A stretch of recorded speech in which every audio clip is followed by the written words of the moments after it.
টালবাহানা চলছিল দীর্ঘ কয়েক মাস ধরে। স্রাচিকে ইনভেস্টর হিসেবে এনে মোহামেডান আইএসএল খেলে, কিন্তু প্রথম থেকেই স্রাচি কর্তাদের অভিযোগ ছিল বারবার বলা সত্ত্বেও কিছুতেই শেয়ার ট্রান্সফার করছে না মোহামেডান। কার্যত হাতে শেয়ার পাওয়ার আগেই 20 কোটি টাকা তাদের বিনিয়োগ করতে হয়েছে বলে অভিযোগ। গত 2রা এপ্রিল স্রাচির পক্ষ থেকে একটি চিঠি দেওয়া হয় এফএসডিএলকে।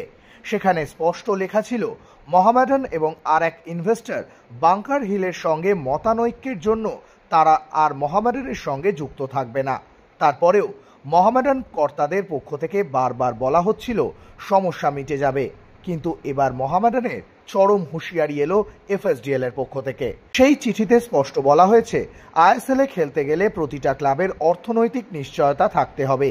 তাই স্রাচি চলে যাওয়ার পর এই ক্লাবের অর্থনৈতিক পরিকাঠামো কেমন জায়গায় দাঁড়াবে তা নিয়ে চিন্তিত আইএসএল এর আয়োজকরা। আদৌ তারা আর আইএসএল এ খেলার মতো জায়গায় থাকবে কিনা সে নিয়েও চিন্তায় আয়োজকরা। মোহামেডানকে পাঠানো চিঠিতে নিজেদের নিয়ম উল্লেখ করে এফএসডিএল জানিয়েছে, যদি কোনো ইনভেস্টর পরিবর্তন হয় তাহলে 30 দিনের মধ্যে বিকল্প ইনভেস্টর চূড়ান্ত করতে হবে। এই চিঠিতে 11ই এপ্রিলের মধ্যে মোহামেডানকে স্পষ্ট উত্তর দিতেও বলা হয়েছে। সেখানে মোহামেডানকে বলতে হবে কবে তাদের নতুন ইনভেস্টর চূড়ান্ত হবে, সঙ্গে নিশ্চিত করতে হবে চলতি মরশুমের যাবতীয় বকেয়া বেতন তারা মিটিয়ে দিতে দৃঢ় প্রতিজ্ঞ থাকবে। না হলে নিয়ম মাফিক আইএসএল থেকে তাদের বের করে দেওয়ার হুঁশিয়ারি দেওয়া হয়েছে এই চিঠিতে। সব মিলিয়ে চরম সমস্যায় মোহামেডান স্পোর্টিং।